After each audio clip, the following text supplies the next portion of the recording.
یہ سودا آصف علی زرداری صاحب نے جو کیا نا، وہ کس قیمت پہ کیا ہے میں بھی ڈیٹیل میں آگے چل کے بتاتا ہوں۔ ہاں جی، وہ جو کہتا ہے نا پروگرام تو بڑھ گیا، جی ہاں، شیر افضل مروت صاحب کا ہی پروگرام بڑھ گیا، اور جس طریقے سے عمران خان صاحب نے ان کو محدود کیا نا، اور جو لت ان کو لگی بھی تھی میڈیا پر آنے کی اور جو پیرلل چیزیں بنا رہے تھے، تو عمران خان نیازی صاحب نے نا بھرپور شکایتوں کے بعد شیر افضل مروت صاحب کو شٹ اپ کال دی ہے، اور کس گراؤنڈ پہ دی ہے یہ میں آگے چل کے آپ کو ڈیٹیل میں بتاتا ہوں۔ سی ٹی ڈی ایکٹیو ہوئی ہے جی، وہ جو مشکوک پاؤڈر والے خط جو جسٹس صاحب کو ملے ہیں، ججز حضرات کو ملے ہیں اسلام آباد ہائی کورٹ کے 8 ججز کو، اس کی ڈیٹیل بتانی ہے۔ آج 7 رکنی بینچ ہے سر، اس کی سماعت کا بھی آپ کو ذکر کرنا ہے کہ وہ سماعت میں کس کس کو نوٹس جاری ہوئے ہیں، اور پہلے 15 سے 20 منٹ میں کون سی چیزیں ثابت ہو سکتی ہیں۔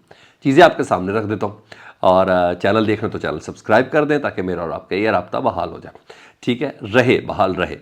سینیٹر فیصل واڈا جی، ان کو سینیٹر بنانے پر نا پیپلز پارٹی کے اندر سے کافی ریئیکشن آیا، اور مولا بخش چانڈی ہو گئے، رضا ربانی ہو گئے، ان جیسے نظریاتی لوگوں کو پس پش ڈالا گیا نا، اور پھر فیصل واڈا جاب جیسے سیاسی بیٹے کو سینیٹر بنا دیا گیا۔ اور کیا بات تھی جب میمن صاحب بھی یہ کہہ رہے تھے، میمن صاحب ہمارے کراچی کا بیٹا ہے، وہ خیر ہے، اس ٹائم سے ووٹ مانگا، ہم نے اس کو ووٹ دے دیا۔ تو بہرحال یقیناً ریئیکشن آنا ہی آنا تھا۔ مولا بخش چانڈیو کہتے ہیں کہ اگر آج ذوالفقار علی بھٹو زندہ ہوتے تو فیصل واڈا کم از کم سینیٹر نہ ہوتے، یہ مولا بخش چانڈیو کہہ رہے ہیں، ٹھیک ہے جی۔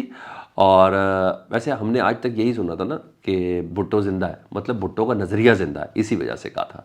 تو اور آج بہت بڑی بات کر دی، یعنی بتا دیا کہ پیپلز پارٹی کی جو سیاست ہے نا، اس کے ڈائنامکس بالکل تبدیل ہو چکے ہیں اور بالکل چینج ہو چکے ہیں۔ آج بھٹو بھی مر گیا ہے اور ان کا نظریہ بھی وفات پا چکا ہے۔ فقط میں اس کے ساتھ اور کچھ چیزوں کو نتھی کرنا چاہ رہا ہوں کہ آصف علی زرداری صاحب نے اتنا بڑا سودا، ذوالفقار علی بھٹو کے نظریے کا سودا جو انہوں نے کیا ہے، وہ کس چیز پر کمپرومائز کر کے کیا ہے؟ کس چیز پر یہ جو سودا کیا ہے؟ صرف فیصل واڈا تھوڑی ہے، محسن نقوی بھی ذوالفقار علی بھٹو کے نظریے کے اوپر سودا ہے، انوار الحق کاکڑ بھی اسی نظریے کا سودا ہے، اور جو سرفراز بگٹی وزیر اعلیٰ بن گئے نا، وہ بھی اسی نظریے کا سودا ہے، کیونکہ یہ سودے کہیں اور ڈیسائیڈ ہوئے ہیں۔ اس کی منڈی اور اس کی چار دیواری کہیں اور تھی نا، تو ذوالفقار علی بھٹو نے اس منڈی اور چار دیواری سے باہر آ کر اپنی جان دی ہے نا، تبھی شہید کہلائے ہیں۔ تو بہرحال مجھے اتنا پتہ ہے کہ سوچیں کس قیمت پر یہ سودا آصف علی زرداری صاحب نے کیا ہوگا، اور میرا خیال ہے وہ کچھ عرصے بعد آپ کو مجھے پتہ چل جائے گا۔ وہ جو میں نے ایک سٹوری آپ کے سامنے بلڈ کی ہوئی ہے نا کہ بہت سے سرپرائزز عید کے بعد آنے ہیں، تو وہ سرپرائزز آصف علی زرداری صاحب کے پاس ہیں، اور جو عید کے بعد انہوں نے دینے ہیں، اور یہ بھی ڈیولپنگ صورتحال ہے جو اس وقت ہو رہا ہے۔ بہت کچھ دینے والے ہیں آصف علی زرداری صاحب اس عید کے بعد جی۔ علی امین گنڈا پور صاحب مخصوص نشستوں کا آپ کو پتہ انہوں نے حلف لیا نہیں، اور دوسرا انہوں نے کل یہ بھی کہہ دیا کہ ہم اپنے حق کے لیے، یعنی مخصوص نشستوں کے لیے ہر حد تک جائیں گے۔ اس کا بڑا ریئیکشن آیا، اور بتایا جا رہا ہے کہ کے پی کے میں گورنر ہاؤس کو فعال کرنے کا پیغام دیا ہے علی امین گنڈا پور صاحب کو۔ اب یہ اشارہ دیا کہ گورنر ہاؤس کی اہمیت بڑھ گئی ہے۔ اہمیت سے مراد کیا ہے؟ ظاہر بات ہے گورنر راج ہی لگائیں گے نا، وہاں تو گورنر راج ہی لگائیں گے نا، مطلب گورنر راج لگ سکتا ہے وہاں۔ کیسے لگ سکتا ہے جی؟ بھائی گورنر جے یو آئی مولانا فضل الرحمان صاحب کے سمدھی ہیں ادھر، ٹھیک ہے جی، اور یعنی چیف منسٹر کے اختیارات گورنر کو مل جائیں گے، اور مولانا کو منانے کے لیے کام ہو بھی سکتا ہے کہ سر پورے کا پورا گورنر آپ کا ہے، پورا صوبہ ہی آپ کا ہے، تو مطلب جے یو آئی کے ذریعے صوبے کو چلایا جائے۔ اتنا آسان تو نہیں ہوگا، لیکن بیوقوف جو ہے نا، جو بہت چلاک ہوتے ہیں، وہ اس طرح کی باتیں سوچ سکتے ہیں، یہ خرافات ان کے دماغ میں آ سکتی ہیں، یہ ہو سکتا ہے۔ تو یہ باقاعدہ طور پر ان کو میسج کہا کہ ابھی ابتدا میں ذرا دیکھ لیں، اگر آپ سے نہیں بنا تو ہم اس کو خود ہی گورنر راج کی شکل میں پورے کا پورا صوبہ ہی ٹیک اپ کر لیں گے، ٹھیک ہے جی، یہ چیز ہے۔ دوسرا، علی امین گنڈا پور نے بڑی دھواں دھار پریس کانفرنس کی، اس پریس کانفرنس میں انہوں نے کہا ثانیہ 9 مئی کے سلسلے میں اپنے آپ کو تفتیش کے لیے پیش کرتا ہوں. ٹھیک ہے, اور انہوں نے اپنے آپ کو پیش کر دیا. یہ آرام سے رکنے والے نہیں ہیں, انہوں نے 9 مئی کا آزاد عدالتی کمیشن بنانا ہی بنانا. جناب یہ شیر افضل مروہ صاحب ادھر سے بالکل کلیئر ہیں. آج کا کیس بہت اہم ہے جی, اور سپریم کورٹ میں 7 رکنی بینچ نے 6 جو ججز کا جو خط تھا نا اس پر از خود نوٹس ہے, اور ساری سٹوری آپ کو پتہ ہے. 11:30 بجے یہ سماعت ہونی ہے. قاضی فائز صاحب کی سربراہی میں سب کو نوٹس دیے جا چکے ہیں. اٹارنی جنرل کو نوٹس جاری ہو چکا ہے, گورنمنٹ کو نوٹس جاری ہو چکا ہے. پہلی سماعت ہے, دیکھتے ہیں وہ 6 ججز آتے ہیں, اپنے وکلا کے ذریعے پیش ہوتے ہیں. اور یہ بھی اہم ہے کہ یہ سماعت براہ راست دکھائی جاتی ہے کہ نہیں دکھائی جاتی, کیونکہ قاضی صاحب المشہور ہیں, مشہور بھی نہیں المشہور ہے کہ وہ چیزیں براہ راست دکھا دیتے ہیں, مگر ابھی پتہ چل جائے گا نا. ہاں ویسے بھی قاضی فائزہ صاحب آج کی سماعت میں پہلے آدھے گھنٹے میں قاضی فائزہ صاحب کا رویہ اور ان کا موڈ دونوں بتا دے گا کہ وہ آخر اس کیس کو کس طریقے سے لے کے چلا جا رہے ہیں.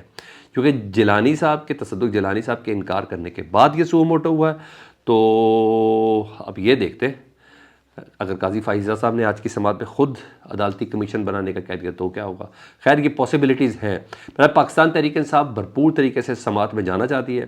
اسلام آباد ہائی کورٹ بار نے اپنے اسلام آباد کے تمام ججز کے ساتھ اظہار یکجہتی کیا, اور وہ بھی آج سپریم کورٹ جا رہی ہے اور خیر مقدم کیا ہے, اور یہ بھی آج ادھر پہنچے گی. تو ایک زبردست آج شو سٹارٹ ہونے والا ہے. ٹھیک ہے, چاہیں تو عقل مند قومیں ان چیزوں سے, اس قسم کے خطوط سے اپنی جو لائن اور لینتھ ہے نا, جو اپنا پاتھ ہے نا, اس کو درست کر لیتی ہیں اگر قومیں اور اداروں میں لوگ زندہ ہوں تو بہرحال یہ پتہ چل جائے گا ہمیں.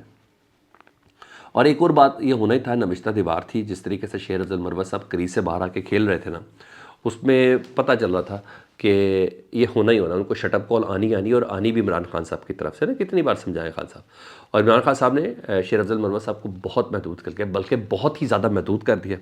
اور ایک وقت آئے گا سر, یہ بھی آج میری بات لکھ لیں, شیر افضل مروہ صاحب اپنی زبان کی وجہ سے نا کہتے ہیں زبان کہتی تو مجھے منہ سے نکال, میں تجھے شہر سے نکالوں گی. یہ جماعت سے نکلیں گے اور یہ جماعت کے لیے مزید خطرناک ہو جائیں گے. میری اپنی ایک پریڈکشن ہے, جتنا میں سیاستدان سیاست کو اور ان تمام ٹرمز کو جتنی میری سمجھ ہے انڈرسٹینڈنگ ہے اس کے مطابق تو مجھے یہی لگتا ہے. ہوا یہ ہے کہ خاموش شیر افضل مروہ صاحب رہ نہیں سکتے, کیونکہ ان کو میڈیا کی لگ گئی یہ لت, اور جس بندے کو یہ لت لگ جائے نا اس کے لیے مشکل ہوتا ہے. اور آپ کو یاد ہے شیر افضل مروہ صاحب کے سلسلے میں ایک کام ہوا تھا کہ فوکل پرسنز کی نا ایک کمیٹی بنائی گئی تھی. عام کام یہ ہوا تھا جو سپرنٹینڈنٹ جیل کے ساتھ ڈیسائیڈ کرے گا کہ کس نے ملنے جانا ہے عمران خان صاحب کو, کس نے نہیں ملنے جانا. ان کی پہنچ گئی ہیں جی شکایتیں. پاکستان تحریک انصاف کو شدید تحفظات تھے, اس کا اظہار عمران خان صاحب کے سامنے کیا گیا ہے, اور پھر عمران خان صاحب نے شیر افضل مروہ صاحب کو اس فہرست سے نکال دیا ہے جو ان کے فوکل پرسنز ہو گئے کہ ان سے کس نے ملاقات کرنی ہے کس نے نہیں کرنی. اب شبلی فراز کا نام ہے اس فہرست میں جی, بیرسٹر گوہر صاحب, علی ظفر صاحب اور عمر ایوب صاحب, یہ صاحب ہیں, ان کا نام شامل کر لیا گیا ہے. اس کے علاوہ عمران خان صاحب نے شیر افضل مروہ کو منع کر دیا کہ آپ نے ہماری پی ٹی آئی کی متوازی اپنی سوشل میڈیا ٹیم نہیں بنانی. انہوں نے اعلان کیا تھا نا پچھلے دنوں کہ 7 اپریل تک میں اپنی ٹیم بنا لوں گا جو صرف سوشل میڈیا کی, جو صرف مجھے گالیاں دینے والوں کو جواب دے گی. تو بڑی بات تھی نا پارٹی کے اندر پارٹی کھڑی کرنے کے مترادف, اس کو ہلکے الفاظ میں کہہ دے تو ایک سارٹ آف بغاوت ٹائپ کی چیز تھی. تو اس سے بھی عمران خان صاحب نے منع کر دیا. اور عمیر نیازی صاحب کی بھی کوئی شکایتیں تھی کہ وہ بھی کچھ ملاقاتیں ایسی کرتے ہیں, تو ان کو بھی اس فوکل پرسنز کی ٹیم میں سے نکال دیا. سو وارننگ ہے شیر افضل مروہ صاحب کے لیے, اگر سمجھے تو ان کے لیے اشارہ ہے. اور اب جمعرات کو صرف عمران خان صاحب سیاسی شخصیات سے ملاقات کریں گے. ججز کو دھمکی دینے والا اس خط جس پہ اینتھریکس یا پاؤڈر کہا جاتا تھا, فالو بھی ہے کہ اسلام آباد کے تھانہ سی ٹی ڈی میں مقدمہ درج ہو گیا ہوا ہے. اور دیکھیں کیا سٹوری نکلتی ہے.